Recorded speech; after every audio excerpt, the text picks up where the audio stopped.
Hey guys, welcome back to another episode of the Speaking Sessions podcast. I've got Bennett Maxwell here. He is a natural salesman. He has been making use of his gifts since childhood, actually, where he sold candy. So this dude is a natural born salesperson, natural entrepreneur. And from there, he actually got kicked out. They stopped him from actually selling that candy. I think a lot of people that ends up happening, but that didn't stop him. Through his lifelong entrepreneurial experience, Bennett has learned that success comes from surrounding yourself with other doers, which I love that, and is a member of the Forbes Business Council, Apex Executives, and the Power Room.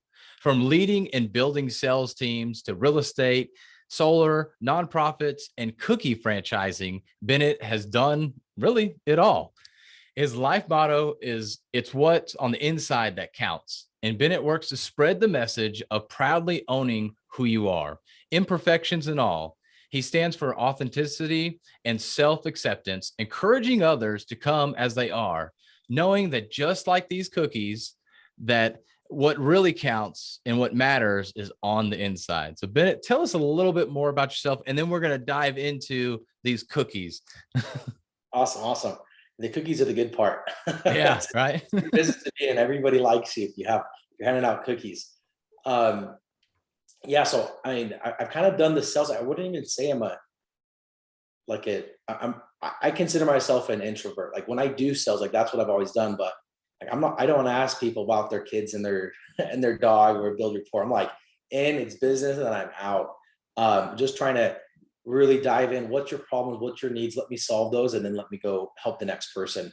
And not really big into like just chatting with people at the grocery line or anything. But it was kind of just the first thing that I was exposed to is like, oh, you can buy something and then sell it for more and make money. Like that's cool. So we did that with candy bars, got kicked out of that.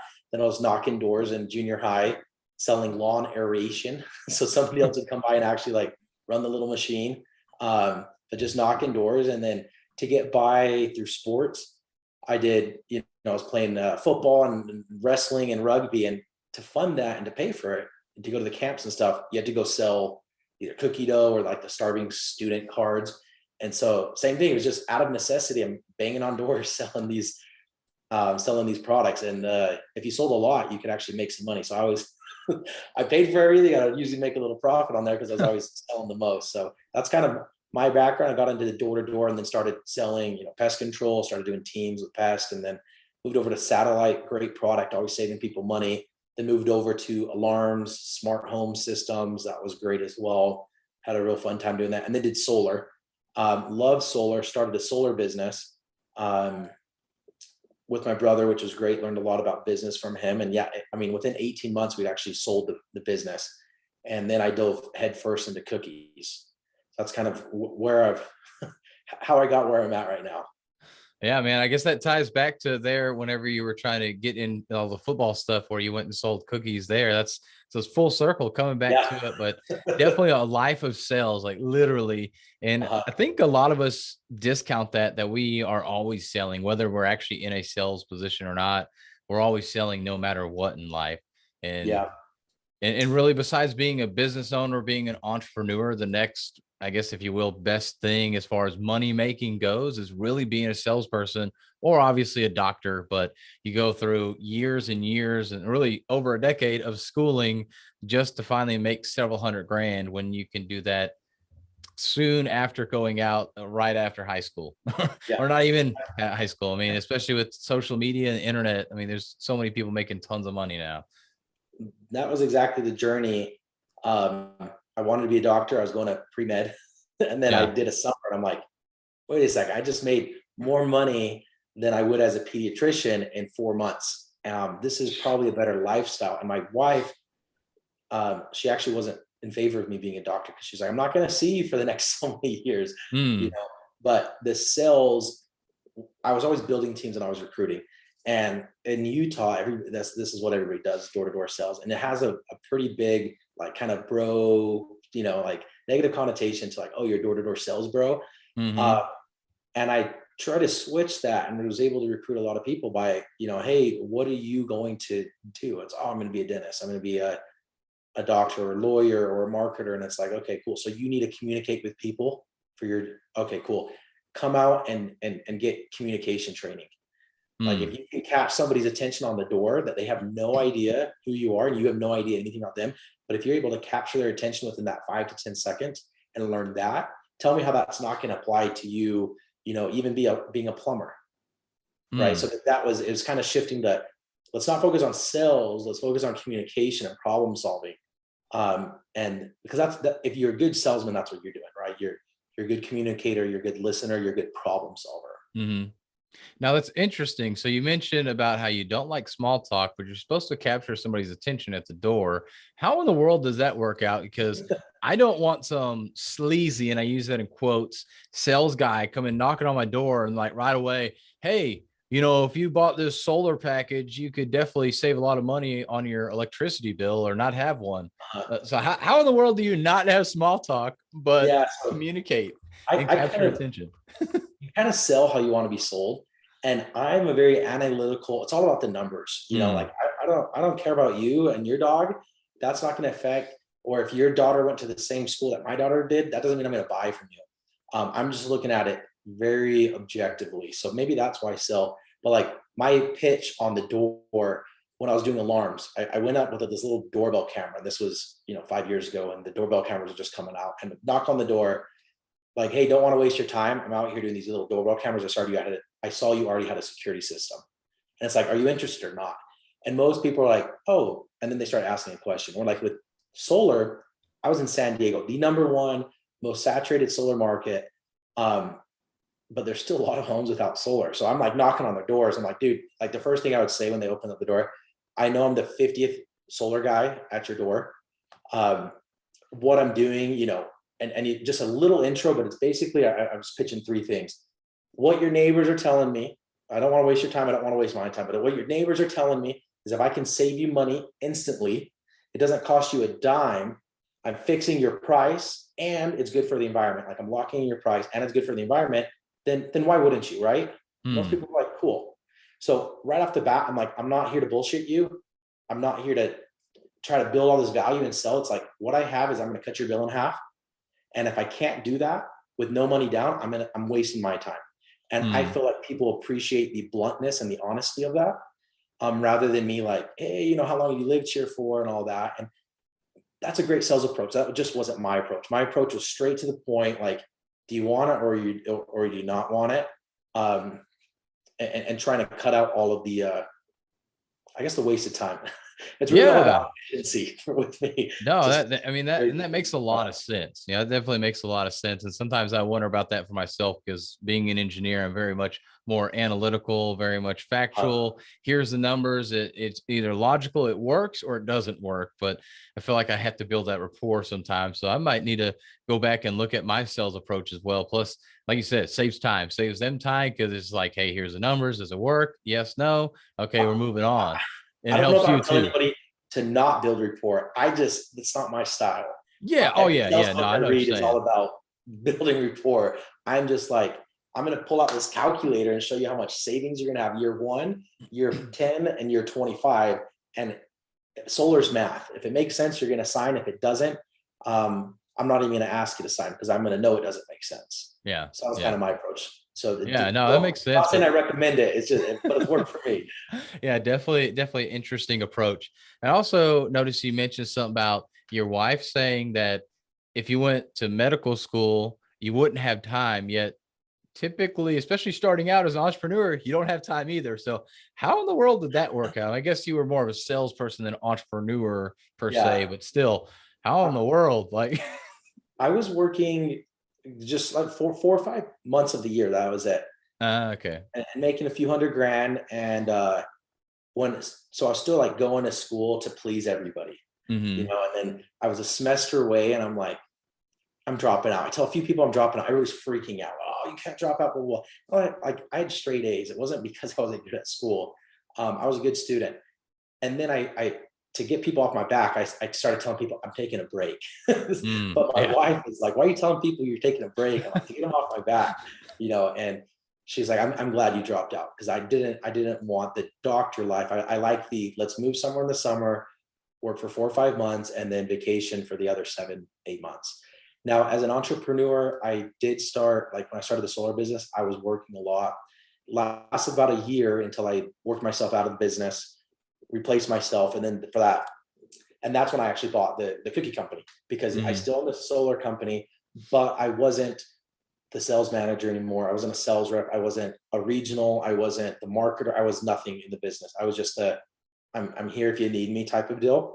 Um, so that gave me the time to buy Dirty Dough and start working on that. And then it also allowed me to exit that company to show, hey, I haven't even been in the company for 6 months. It's running. Proving Mm. that, it was a process. So my goal is definitely not to do the typical entrepreneur. I'm going to work, and then in 10 years I'm going to enjoy it, or in 5 years. It's like, no, I'm going to enjoy it now. I'm going to stop working at 5 o'clock. I'm going on a cruise tomorrow out of Italy for 2 weeks. But it's why, I don't know. Sales, it's always about asking why. Why do you want it? Why do you want that? Well, what's the real reason? Well, what else? And so you do that to yourself, and you start psycho analyzing yourself, and you're like, well, why do I want to work extra hours? Oh, to get more money. Why do I want extra money? Oh, to get time. Well, why do I want the time? Well, to spend it with my family. Well, I could just spend more time with my family right now. you know? Yeah. So why am I going through all of these sacrifices that I don't necessarily need to? But Mm. I guess I'd already sacrificed, and I already owned, properties, and I already had some residual income and stuff. So that's when I'm like, okay, I'm done. Like, I'm going to live Mm. now how I want to retire, and get what work I can get done in that amount of time. Yeah. So it sounds like you've done a lot of like thinking about the end and having that in mind. Yeah. And I We guess do. already having that bug of working 4 or 5 months a year and you have the rest of the time off, it's kind of hard to go back. I know my wife Yeah. and I are working through that right now. She went PRN after our daughter went back to or started going to daycare, and she had to go back to work and everything, which basically means part-time nurse. And she's on a contract right now because they're like, hey, we'll give you an extra $5 an hour plus a bonus Mhm. at the end for completing 6 weeks of full time. And she's already like, I'm done with this. I'm tired of it, Yeah. because she got the bug of working like 3 or 4 days a week. And so Yeah. having that time off was really nice. And I can't blame her, but it's still funny because it was only a couple of weeks of that. And then right back into 5 days a week. It's just like, I can't stand this. So I could totally see that happening for you as well. So, Yeah. So I've done like it. I start working I don't schedule anything before 9:30 because I'm doing to the gym. So I start a little late, and I have a mhm. hard cutoff at 5. I have dinner every night. I'm with my family at 6 o'clock, no matter what. Have date nights twice a week, no matter what. Like, I was at an event last week. Everybody's going out and networking it to the bar and stuff. It was that solar conference, and Mhm. why, that sounds fun. But I've committed to myself that, again, why am I going to go network? Okay, so I can have time, so I can do date nights with my wife. Well, I can already do date nights with my wife, and that's actually going to make me happier. So then it's like, nope, I'm just going to leave and do the date night, and not do this after party with everybody. Interesting. Do you feel like that's kind of slowed your progress down at all as far as the end goals in life or anything? Or do you feel like it's Well, accelerated them? maybe. I mean, if you look at it again, what are you after? Are you after being happier, or are you after more money?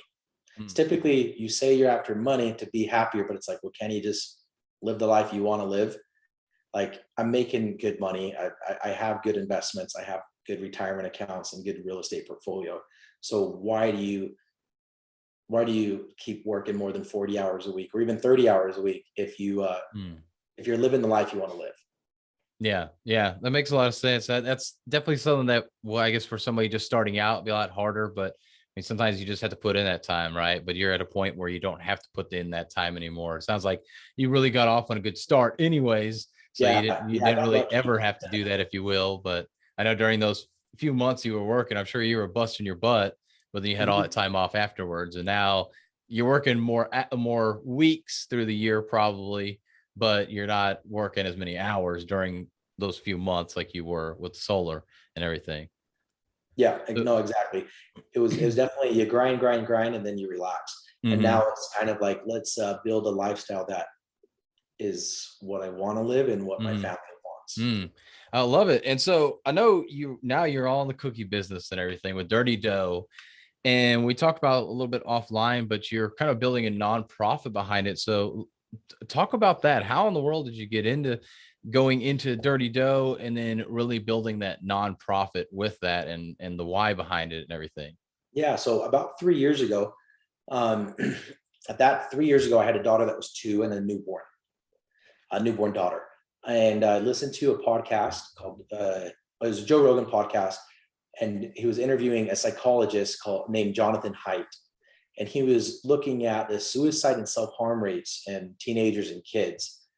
And it was stagnant for decades. And then social media hits and it's over doubled. So as Mm. a father of 2 daughters, and girls are way more likely to, you know, have an issue with mental health.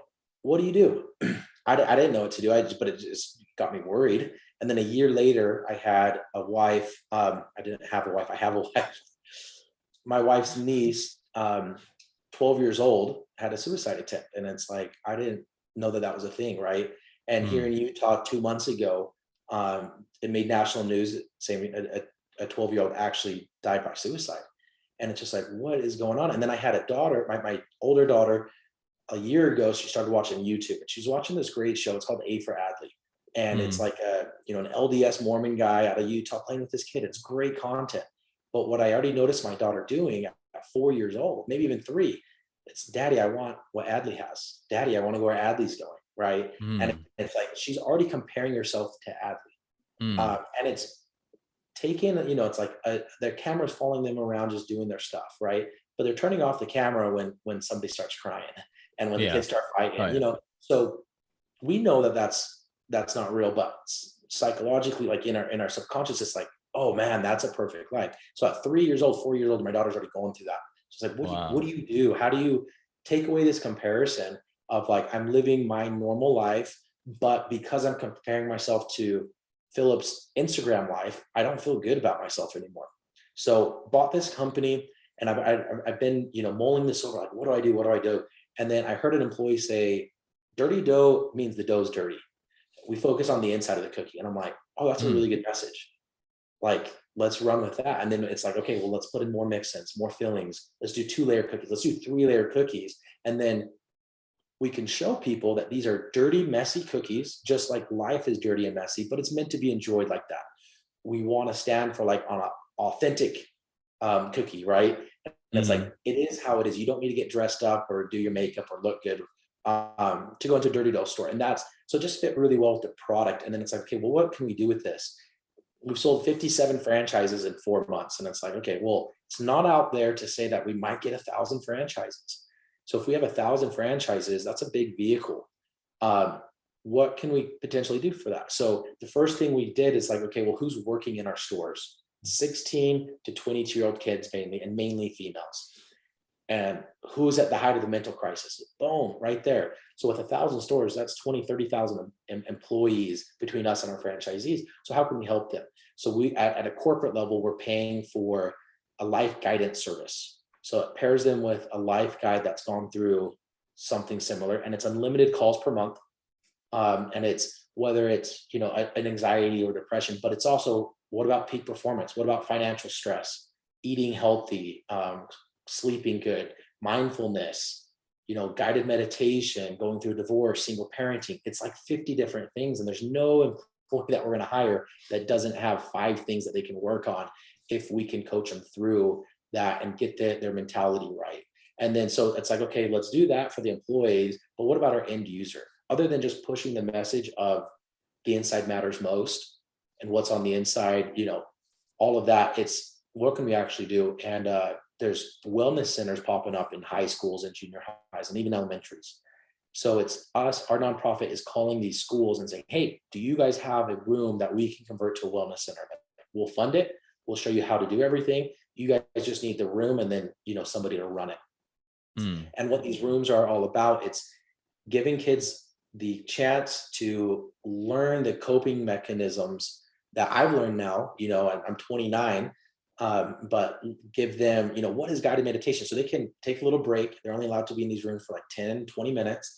And it's, you grab an iPad and you watch a video on mindfulness and you learn about it, or you throw in some headphones and your guided meditation, how to de-stress, how to deal with depression, how to deal with anxiety, what it is, how to understand it.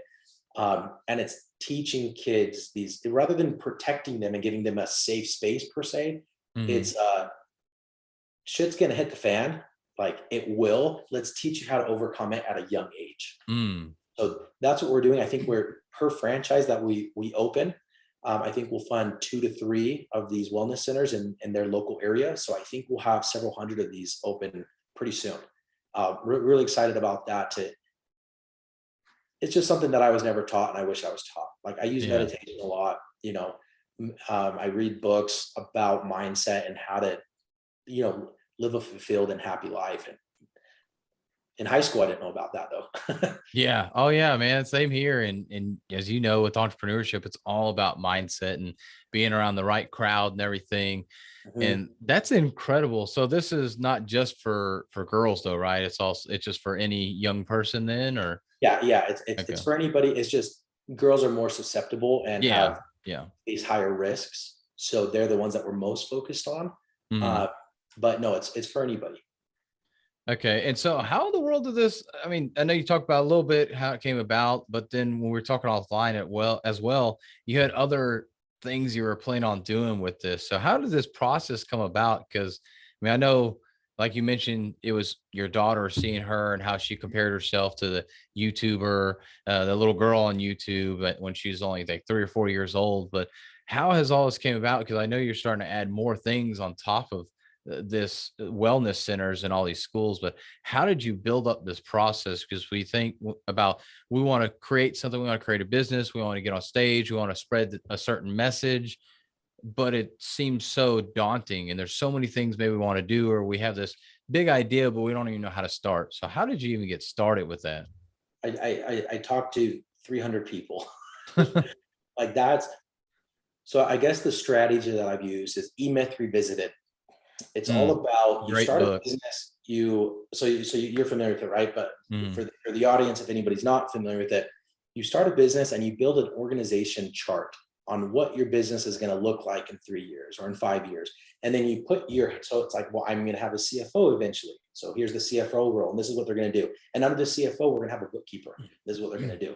And we're going to have a COO, and we're going to have a salesperson or a VP of sales, and then a sales manager, and then a salesperson. And then you just start plugging your head, even if you're a one-man show, or like with solar, it was me and my brother. So we had a big old org chart, with 20, 30 positions, and we only had 2 heads to fill it in. And then you start working on replacing yourself. And now once you worked your way out of that org chart, then you have time to really work on the business and not in the business. mm, And that's what I really focused on. And that's giving me the time. So I hired a CEO for this company, Jill Summerhays. She had started her own company back in the 80s, grew it to just under 700 franchises. It was called Maui Wowie Smoothies and Coffee. So it's like, well, let me find somebody who's been there, done that, right? There's nothing that anybody's done that I can't either learn or find somebody that already knows how to do that. So that's just been my approach. So how did I come up with the wellness center? I spoke with specifically the wellness center. I spoke with a buddy of mine that's doing our warehouse, and he goes, "Oh, my sister-in-law is a counselor at uh, high school here in Utah." So I was like, "Oh, connect me." So he connects me, and then I talk with her. She's like, "Oh yeah, we actually have a wellness center. Oh, let me come see it." And then I go talk to the other people, and then I'm talking with somebody else in an interview process, and he goes, "Oh, my wife was part of the interview or the wellness center out in Salem, Utah. Oh, let me go see it. Let me go meet her." And it's just like, if you tell 1,000 people what your cause is, and my cause was is what do I do about mental health? I have a daughter, mm, I have a problem, what's the solution? And then people are like, oh, we'll talk to this person, talk to this person, so it was mm. really just networking. The other aspect of us providing this life guidance, I was at an Apex event, we're in a breakout circle, and hey, what's your problem? And everybody gets the turn. And my problem was, this is what I'm doing. This is what my purpose. I don't know like what to donate to though. Like I know that we want to help mental health Mm. in kids, but how? And then somebody's like, oh, I got a solution for you. So Nice. it's really, you tell 1,000 people what you're doing, and you'll get 500 answers and connections. But it's just everywhere I'm going, I'm telling people what I'm doing, and it's either, hey, I want to buy a franchise. Wow, you have such a good model. Or, hey, I want to invest in the corporate side. Or, hey, I would love to donate. Or, hey, I know somebody that wants to do one of those three things. Man, So that really just the networking is what yeah. it is. Yeah, that's what I'm finding out. I'm actually reading Kel Goodman's the network ultimate networking machine or something like Okay. that. So I'm reading that right now, and I mean it's so true. The connections you make, they're huge, and the groups we're a part of. I mean, we're a part of Apex together. I was a part Mhm. of Arte in the past. I actually haven't heard of the Power Room, but being a part of these groups, they're huge things. And you mentioned about being around doers, and why specifically around doers? I have my ideas, but I would love to hear your thoughts about why you're around doers rather than just around, I guess, good people, if you will. A lot of people think Right. that be around good Uh, people. it's really going back to the find somebody that's been there, done that. Because as an entrepreneur, as a salesperson, we're typically over optimistic, right? It's like, Mm, wow, we could tackle the world. Yes to everything. I could do that. I could do that. I could do that.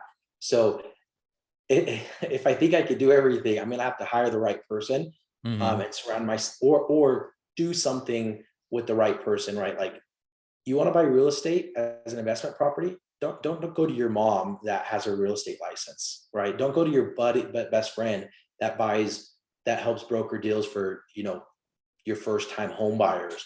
Go hmm to somebody that invests in real estate, that them personally invest in real estate, right? That mm, they own 10 properties. If you want to own 10 properties, find a realtor that owns 10 investment properties and then go to that person. mm. So nothing against the non-doers, but it's find the people that are where you want to go, and then they can teach you how to get there. Either you hire Mm. them or whatever, you partner with them, or you just have them mentor you. Yeah, yeah. So basically, Napoleon Hill says, right? You're the average of five people that you spend the most time with. Or, yeah, pretty sure it's Napoleon Hill, but yeah. And the saying goes, Somebody. yeah, if you're out hang around five millionaires, you're gonna be the sixth.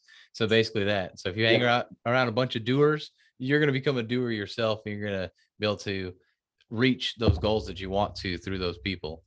Mhm. So I love that. But hey, if people want to reach out to you, if people want to be around a doer like yourself, where is the best place to find you?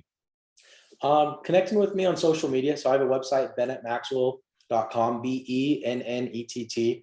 And there on the top, if you want to learn more about the franchising, you can schedule a call, or connect with me on LinkedIn, Instagram, Facebook, whatever. I've been trying to be a lot more active on the social medias. Mhm. And then I am just rolling out an In the Trenches report that I do about every other week right now. And it's really trying to spread as real and as authentic as I can get with actual numbers and figures of like, man, we just wasted $10,000 on this stupid company, right? But actual in the trenches report of what we're doing in business, what's working, what's not working, with Mm, dollar amounts attached to it, so people really know. There's just such a big stigma of kind of you kind of hide your life, and you're yeah. like, "Oh, I don't want other people to know exactly what I'm doing, how much I'm making," and I'm trying to break that up a little bit of really being authentic with what we're sharing. Yeah, that's awesome. And then if people want to get into the franchising, is that part of being in a franchise or getting a franchise with Dirty Dough? Do they have to then do the wellness, or is that just kind of part of what y'all try Oh, and do with it's just that? an option. Yeah, it's just an option Okay. of, hey, we're gonna fund this with or without you.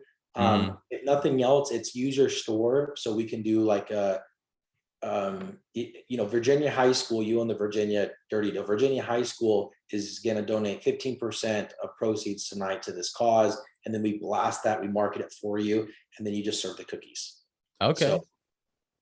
Man, that's awesome. That's awesome. So definitely, guys, make sure to check out Bennett. He's doing a lot of amazing things, especially with wellness. We know there's a huge need for mental wellness, especially with all the craziness that's gone on the last couple of years.